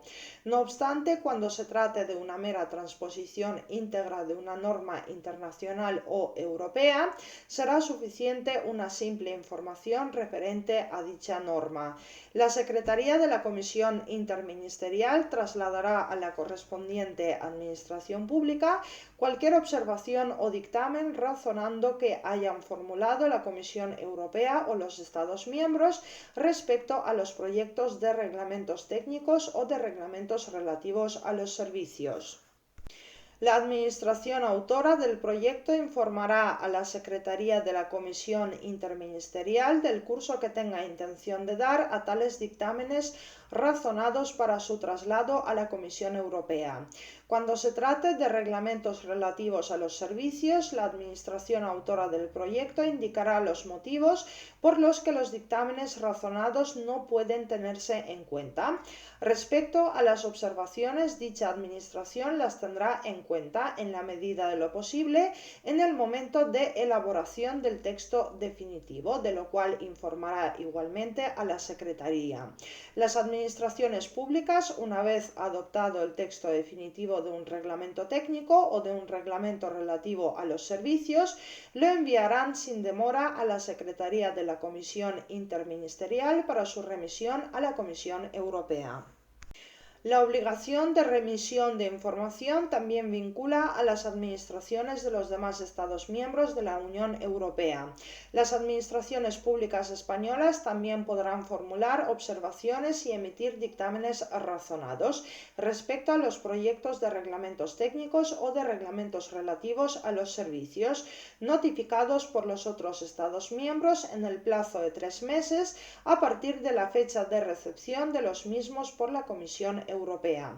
Las observaciones y dictámenes razonados formulados por las administraciones públicas, por lo que se refiere a las especificaciones técnicas, solo podrán referirse a los aspectos que pudieran constituir un obstáculo para los intercambios y no a los de carácter fiscal o financiero.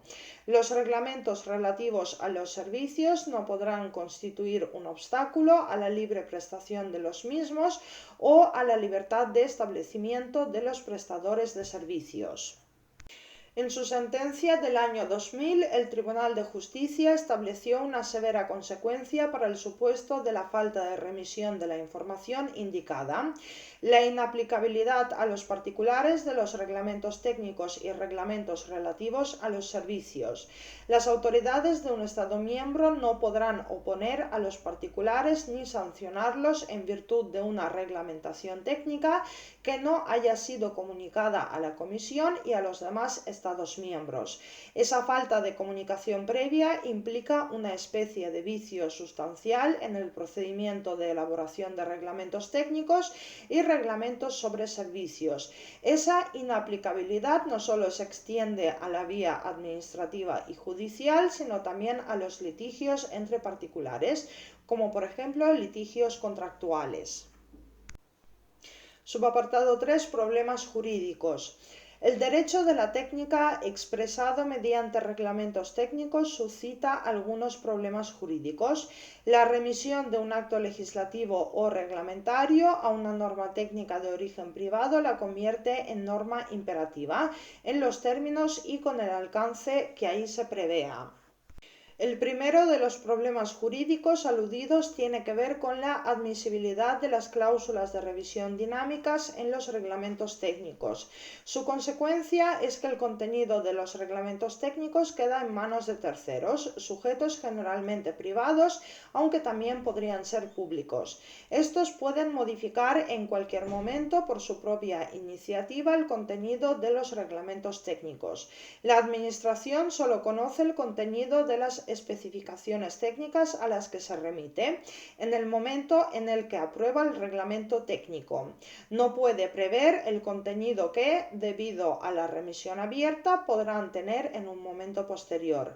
En suma, las remisiones abiertas y dinámicas equivalen a una atribución permanente de potestad normativa. Sin embargo, la Ley de Industria no atribuye en ningún momento a sujetos privados la facultad de dictar disposiciones, ni autoriza al Gobierno a delegar su potestad reglamentaria en esta materia. Con carácter general, el ordenamiento impide la delegación de la adopción de disposiciones de carácter general, tanto en favor de sujetos públicos como privados. Esto impone que el mecanismo regulatorio complejo que suponen los reglamentos técnicos esté previsto en una norma de rango legal, por afectar al derecho fundamental a la libre empresa. Será una ley la que especifique los fines de los reglamentos técnicos, el titular de la potestad normativa y los requisitos procedimentales y de legitimidad que deberán reunirse. Un segundo problema es el de su incompleta publicación. El reglamento técnico suele remitirse a unas especificaciones técnicas que no son objeto de publicación en un diario oficial.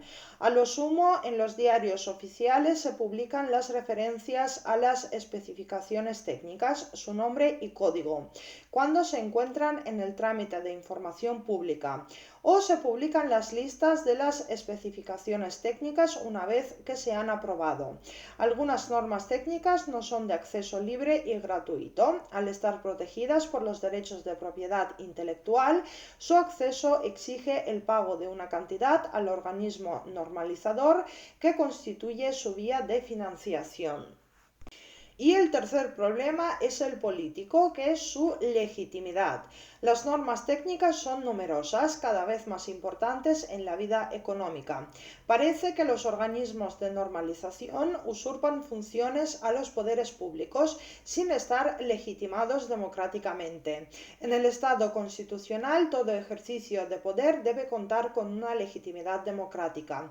No solo se margina la capacidad de decidir de los responsables políticos, sino también se reducen las oportunidades de participación de las organizaciones y asociaciones que representan a los ciudadanos.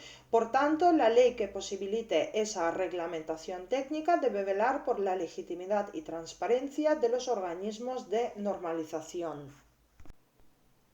Apartado 7. Los reglamentos de los órganos constitucionales. Los reglamentos del Congreso y del Senado se subordinan directamente a la Constitución, por lo que tienen rango de ley y solo pueden ser controlados por el Tribunal Constitucional. Se diferencian del resto de las leyes en que tienen una serie de materias reservadas, provienen de una sola de las cámaras y su aprobación o reforma está sometida a votación final sobre su totalidad, que requiere mayoría absoluta. Según el Tribunal Constitucional, los reglamentos parlamentarios en algunos supuestos pueden ser considerados como normas interpuestas entre la Constitución y las leyes, y por ello en tales casos son condición de la validez constitucional de estas últimas. En esa medida, aunque no están mencionados en el artículo 28 de la Ley Orgánica del Tribunal Constitucional, constituyen parámetro de constitucionalidad de las leyes y podrán servir para declarar la nulidad de las leyes siempre que con su infracción se altere de modo sustancial el proceso de formación de voluntad en el seno de las cámaras. Otro supuesto es el estatuto del personal de las Cortes Generales, que deben aprobar las dos cámaras. La Constitución establece en el artículo 72 una reserva formal y material a favor de dicho estatuto, de manera que representa también una norma directamente vinculada a la Constitución y goza de fuerza de ley en su vertiente pasiva. Ninguna otra norma del ordenamiento puede regular lo que ha sido reservado a ese estatuto.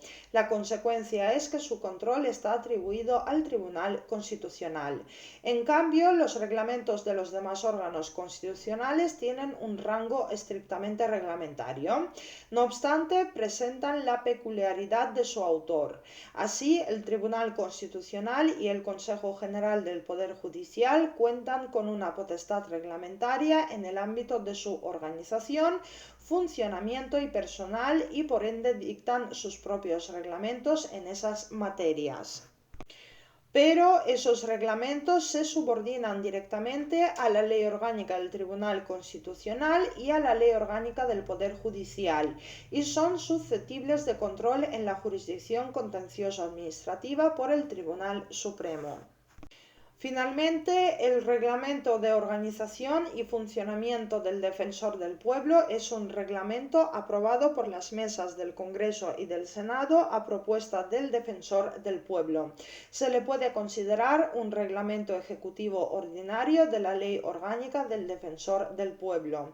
La peculiaridad de su aprobación por las mesas de las cámaras legislativas es esta. El Defensor del Pueblo es el alto comisionado de las Cortes Generales, designado por estas para la defensa de los derechos comprendidos en el título 1 de la Constitución española. Como supervisa la actividad de la Administración, desempeña sus funciones con autonomía y según su criterio y únicamente es responsable de su gestión ante las Cortes Generales. Se ha instituido ese procedimiento singular de propuesta y aprobación de su reglamento de organización y funcionamiento.